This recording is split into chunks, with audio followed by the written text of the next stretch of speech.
Hi friends, இதில் பார்த்தீங்கன்னா சுண்டைக்காய் இன்றைக்கி நம்ம ஒரு சூப்பரான சுண்டைக்காய் சட்னி செய்ய போகிறோங்க. சுண்டைக்காயில் அதே மாதிரி ஹீமோக்ளோபின் கம்மியாக இருக்கிறவங்க, ரத்த சோகை இருக்கிறவங்க எல்லாமே இந்த சுண்டைக்காயை நல்லா சாப்பிட்லாங்க. வத்த குழம்பா வச்சு சாப்பிட்லாம், சட்னியாக செஞ்சு சாப்பிட்லாம், வத்தல் செஞ்சு மோரோடு சேர்த்து சாப்பிட்லாம். இப்போ வாங்க வீடியோக்குள்ளே போகலாம். இதை எப்படி செய்யலான்னு. இந்த சுண்டைக்காயை இதில் போட்டு விதையில எடுத்துடணும். ஒன்றா ரெண்டு அப்படி தட்டணும்னா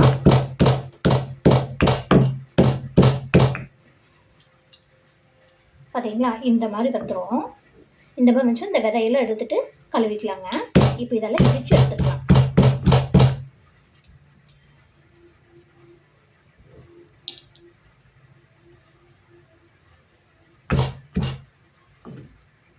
இந்த மாதிரி ஃபுல்லாக அடிச்சிடணும்.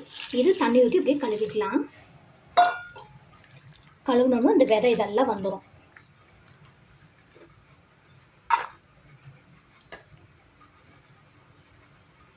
ஒரு 4 தடவை இதே மாதிரி தண்ணி ஊற்றி நல்லா கழுவி எடுத்துக்கணும்.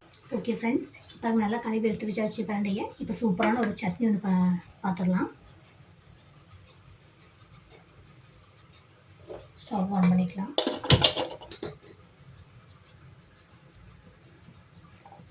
சின்ன வெங்காயம், 4 பல்லு பூண்டு, 1 கொத்து கருவேப்பிலை.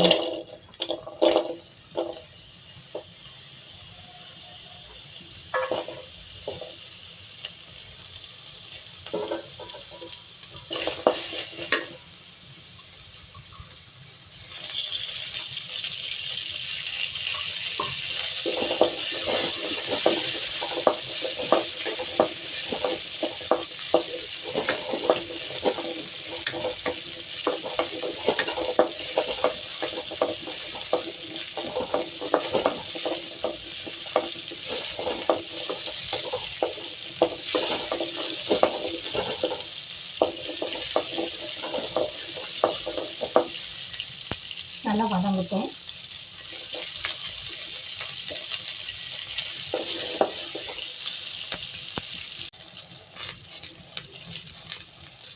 வெங்காயம் நல்லா வதங்கிடுச்சுங்க. போட்டுக்கலாம்.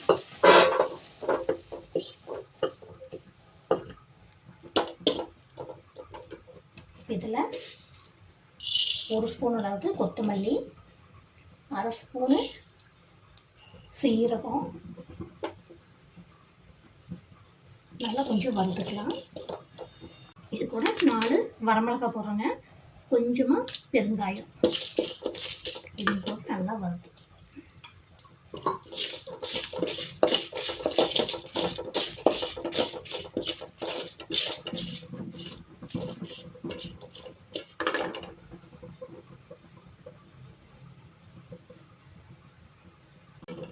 இப்போ இது நல்லா வதங்கிடுச்சுங்க. இது கூட கொஞ்சமாக தேங்காய், ஒரு 3 ஸ்பூன் தேங்காய் போதும். இதையும் நல்லா வறுத்துடலாம்.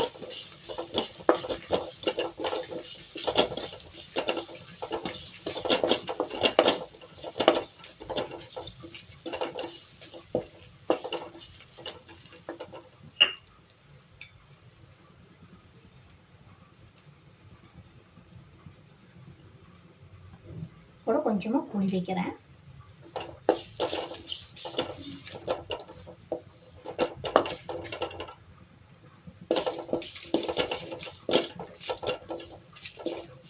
இது வதங்கிடுச்சுங்க. இப்போ இந்த சுண்டைக்காயை போடலாம்.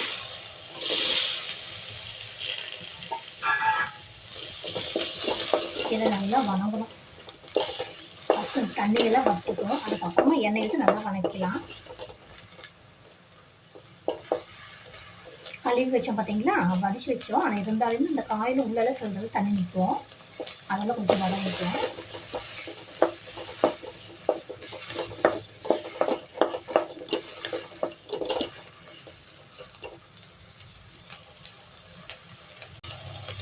தண்ணி வச்சிச்சுன்னா கொஞ்சம் எண்ணெய் விட்டு நல்லா வதக்கலாம்.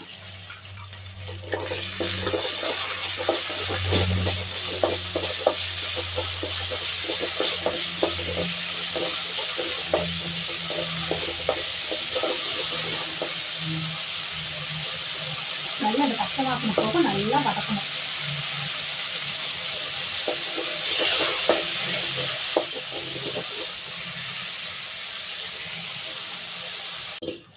பாருங்க நல்லா வதங்கிருச்சு. போட்டு ஆஃப் பண்ணிடலாம். இது அப்படியே ஆறட்டும்.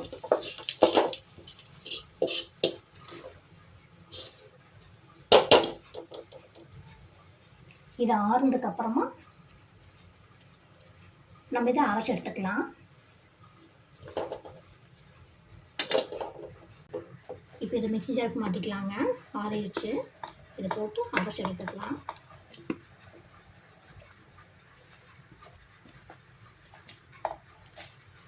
சுண்டைக்காயில் நம்மளுக்கு அவ்வளோ நன்மைகள் இருக்குது. பார்த்திங்கன்னா ரோட்லேயே நிறைய செடிகள் முளைச்சிருக்கும். இந்த காயில் அவ்வளோ சத்துக்கள் இருக்குது.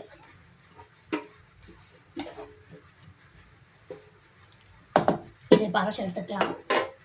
கொஞ்சமாக உப்பு கொஞ்சம் போட்டுக்கலாம். சட்னி அரைச்சாச்சுங்க. சூப்பரான ஒரு சட்னி ஆயிடுச்சு.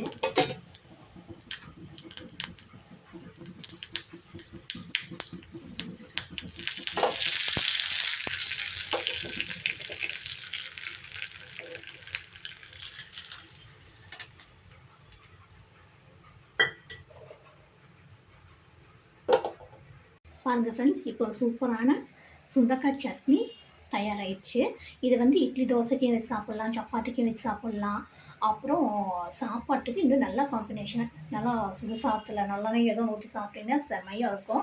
நீங்களும் செஞ்சு பார்த்துட்டு சட்னி எப்படி இருக்குதுன்னு சொல்லுங்கள். என் வீடியோ பிடிச்சினா லைக் பண்ணுங்கள், கமெண்ட் பண்ணுங்கள், ஷேர் பண்ணுங்கள். மறக்காமல் சப்ஸ்கிரைப் பண்ணி எனக்கு சப்போர்ட் பண்ணுங்கள். இன்னொரு வீடியோவில் பார்க்கலாம்.